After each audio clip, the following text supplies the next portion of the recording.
السلام علیکم. آج ہم بات کریں گے سائیکالوجی کے اس کانسیپٹ کی جس کا نام ہے لرنڈ ہیلپلیسنس، یعنی سیکھی ہوئی بے بسی.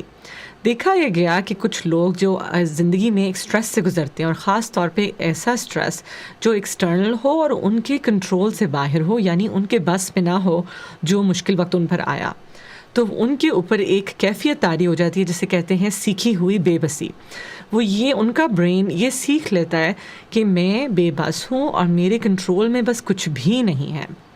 تو ایک بے بسی طاری ہو جاتی ہے. جب انہی لوگوں کو اس سٹریس میں سے نکال کے ایک ایسی سچویشن میں ڈالا گیا جہاں وہ سٹریس موجود نہیں تھا اور ان کو کنٹرول دیا گیا اپنی زندگی کا، تو وہ ان کا برین ابھی بھی بے بس ہی محسوس کر رہا تھا، اور ان کو یہ نہیں سمجھ آ رہی تھی کہ شاید ہم یہ قدم اٹھا سکتے ہیں اپنی ہیلپ کرنے کے لیے، ہم اپنی زندگی میں دوبارہ کنٹرول لا سکتے ہیں. کیوں؟ کیونکہ ان کا برین وہیں پر سٹک تھا جہاں پہ سٹریس ہوا تھا ان کے ساتھ. تو وہ ایک لرنڈ ہیلپلیسنس یعنی سیکھی ہوئی بے بسی کی ایک کیفیت کو طاری کر کے اپنے ساتھ لیے چلتے ہیں. کی پوائنٹ یہ ہے کہ یہ کانشیس نہیں ہے، یہ انکانشیس ہوتا ہے اور سب کانشیس ہوتا ہے، یعنی ہمارے شعور میں موجود نہیں ہوتا، کہیں چھپا ہوا ہوتا ہے ہماری کانشیسنس کے اندر. تو ہم اس بات کی فلی اویئر شاید نہیں ہوتے جب تک ہم تھیراپی کے تھرو نہ گزریں، یا پھر ہم بہت زیادہ انالیسس نہ کریں اور اپنے آپ کو سمجھنے کی کوشش نہ کریں، تو یہ بات ظاہر نہیں ہوتی. اس طرح آپ اپنے اگر ارد گرد دیکھیں گے تو ہم بہت سارے لوگ کئی دفعہ سیکھی ہوئی بے بسی کے سائیکل میں سٹک ہوتے ہیں. اب ایک جو میں نے بہت مزے کی بات آپ کو بتانی ہے کہ یہاں پہ لکھا گیا ہے لرنڈ ہیلپلیسنس، یعنی ہمارے برین نے اس کو کہیں نہ کہیں سے سیکھا تھا. جو بھی چیز برین کا ایک رول ہے کہ اگر برین سیکھ سکتا ہے کوئی چیز، تو برین اس کو ان لرن بھی کر سکتا ہے، یعنی وہ سیکھی ہوئی ہیبٹ کو بھلا بھی سکتا ہے. تو یہیں پہ ہمارا جو ہے تھوڑا سا ایفرٹس کا رول آ جاتا ہے، جہاں پہ ہم 3 سٹیپس دیکھیں گے جس کے تھرو ہم تھوڑی سی ایفرٹس کر سکتے ہیں اور ہم اس سیکھی ہوئی بے بسی سے نکلنے کی ایفرٹس کر سکتے ہیں تاکہ ہم اپنی زندگی کو بہتر بنا سکیں. جب ہم یہ ایفرٹس نہیں کرتے تو یہی سیکھی ہوئی بے بسی ہمیں ایک سائیکل میں سٹک رکھتی ہے. کس سائیکل میں؟ ڈپریشن ہو سکتی ہے، وہ انگزائٹی ہو سکتی ہے، وہ PTSD کے سمٹمز ہو سکتے ہیں، وہ ایڈکشنز ہو سکتی ہیں، یعنی کوئی ڈرگز وغیرہ ہم اٹھا سکتے ہیں، اور ہم ایک بہت نیگیٹو سائیکل میں سٹک ہوتے ہیں اپنی زندگی کے، کیونکہ ہم یہ محسوس کر رہے ہوتے ہیں کہ ہم بے بس ہیں اور کوئی بھی چیز ہمارے کنٹرول میں نہیں ہے، اور اس کو لے کے ہم اپنے ساتھ چل رہے ہوتے ہیں. تو آئیں چلیے دیکھتے ہیں کہ پہلا سٹیپ کیا ہے. پہلا سٹیپ ویری سمپل ریئلائزیشن ہے. پہلا سٹیپ ہے ہمیں اس بات کو ریئلائز کرنا ہے. ہمیں یہ ریئلائز کرنا ہے، اس بات کا ہم نے ایک ایکسیپٹنس کرنی ہے کہ جو سیکھی ہوئی بے بسی ہے یہ ایک ٹراما کی وجہ سے آئی تھی، یا اسٹریس کی وجہ سے آئی تھی، اور یہ ہماری غلطی نہیں تھی، لیکن ہمارے برین نے اس وقت یہ سیکھ لیا تھا کہ ہم شاید زندگی کے ہر پہلو میں بے بس ہوں گے، اور پھر ہم نے کوششیں کرنی بند کر دی تھی. تو یہ ریئلائزیشن پہلا سٹیپ ہے. دوسرا سٹیپ ہے انالیسس. ہم نے اینالائز کرنا ہے. اب انالیسس کیسے کرتے ہیں؟ اس بات کا جائزہ کرنا ہے.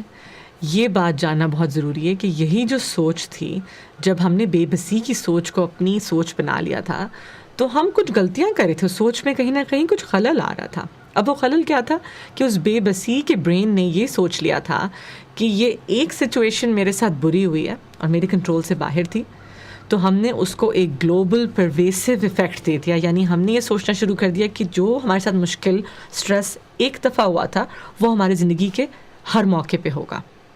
یہ ایک کوگنیٹو ڈسٹورشن ہے، دماغ میں آنے والے کچھ خلل ہیں، کچھ ہماری ٹیڑھی میڑھی سوچ ہے، اور ہم اس کا یقین کر لیتے ہیں. تو یہ ریئلائز کرنا کہ ہماری تھنکنگ میں کہیں نہ کہیں خلل آ رہا ہے، صرف اس لیے کہ ایک دفعہ مشکل آئی تھی زندگی میں، ایک ایکسیڈنٹ ہوا تھا، ایک سٹریس ہوا تھا، ایک برا وقت آیا تھا، اس کا یہ مطلب نہیں ہے کہ زندگی کے ہر موقع پہ ہمیں یہی مشکلات یا چیلنجز، رکاوٹیں آئیں گی.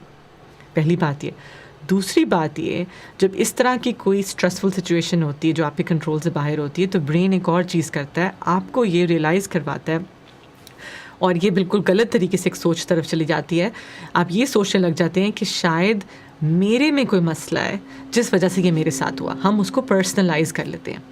تو جب ہم یہ سوچ لیتے ہیں کہ ہمارے ساتھ کوئی مسئلہ ہے, اس وجہ سے ہمارے ساتھ یہ ہوا اور ہم اس میں سے نہیں نکل سکتے, تو پھر ہم اس بے بسی کے سائیکل میں اسٹک رہتے ہیں.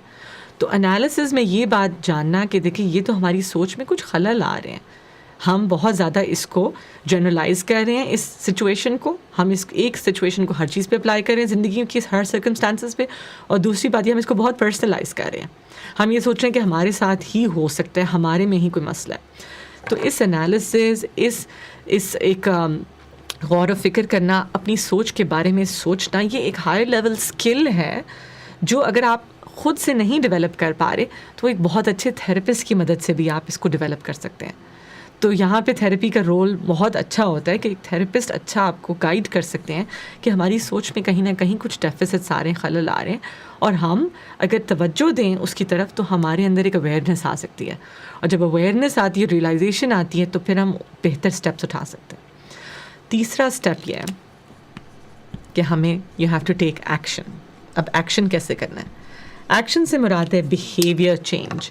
ہو کیا رہا تھا کہ لیٹس سے اب ایگزامپل پہ آتے ہیں. مجھے پتہ ہے میں بہت بڑا کانسیپٹ ڈسکرائب کر رہی ہوں اور ایگزامپل پہ ابھی تک میں نہیں آئی تھی, تو میں اب آپ کو 2 ایگزامپل دیتی ہوں. ایک جیسے کہ ایک انسان ایک بہت ہی لیٹس سے ابیوسو یا کنٹرولنگ ریلیشن شپ سے گزرے ہیں, تو وہ اس کو یہ یقین ہو جاتا ہے لیٹس سے کہ میں کبھی بھی فائنینشلی انڈیپینڈنٹ نہیں ہو سکتی, میں کبھی بھی اپنے پیروں پہ کھڑی نہیں ہو سکتی. یہ یقین ہو جاتا ہے ایک انسان کو کہ کیونکہ میں جو ہے ایک اسٹریس سے گزری ہوں, تو اس کے برین کو یہ یقین ہو جاتا ہے. جبکہ ہم اگر ایکشن لیں, چھوٹے چھوٹے اسٹیپس لیں, تو کوئی نہ کوئی آپ اگلا پازیٹیو اسٹیپ اٹھاتے ہیں, کوئی نہ کوئی راستہ کھلتا ہے, اور آپ شاید اپنے پیروں پہ کھڑے ہو سکتے ہیں. مگر اس ابیوسو کنٹرولنگ ریلیشن شپ کی وجہ سے آپ کے برین نے آپ کو یہ ریئلائز کرا دیا تھا کہ آپ شاید بے بس ہیں, جبکہ بے بسی کے سائیکل سے آپ نکل سکتے ہیں ایکشن لے کے. دوسرا ایگزامپل یہ ہو سکتا ہے کہ آپ نے ایک ٹیسٹ میں آپ کو ڈفیکلٹی آئی اور آپ کے برین نے کہہ دیا کہ میں جتنی بھی کوشش کر لوں ٹھیک نہیں ہو سکتا, میرے میتھس میں اچھے گریڈز نہیں آ سکتے, اور آپ نے کوششیں کرنا ہی کم کر دیں, تو آپ کی موٹیویشن ہی نام ہو گئی. تو آپ نے جو ایکشن لینا تھا کہ گول ہے, میں نے ٹیسٹ کے لیے پڑھنا ہے, میں نے ایگزامس کے لیے پڑھائی کرنی ہے, وہ ایفرٹس آپ کی بالکل منیمل ہوتی گئی اور کم ہوتی گئیں.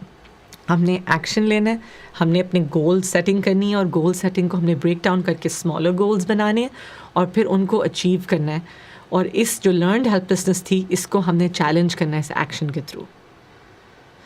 تو یہ ایک تھوڑا سا بڑا کانسیپٹ تھا, اور مگر جو میں سمجھانا چاہ رہی تھی, میری امید ہے کہ آپ کو کچھ حد تک سمجھ آ گئی ہوگی کہ ہمارے برین میں سب کانشیسلی ایک لرنڈ ہیلپلیسنس کا ایک بلیف سسٹم بن جاتا ہے.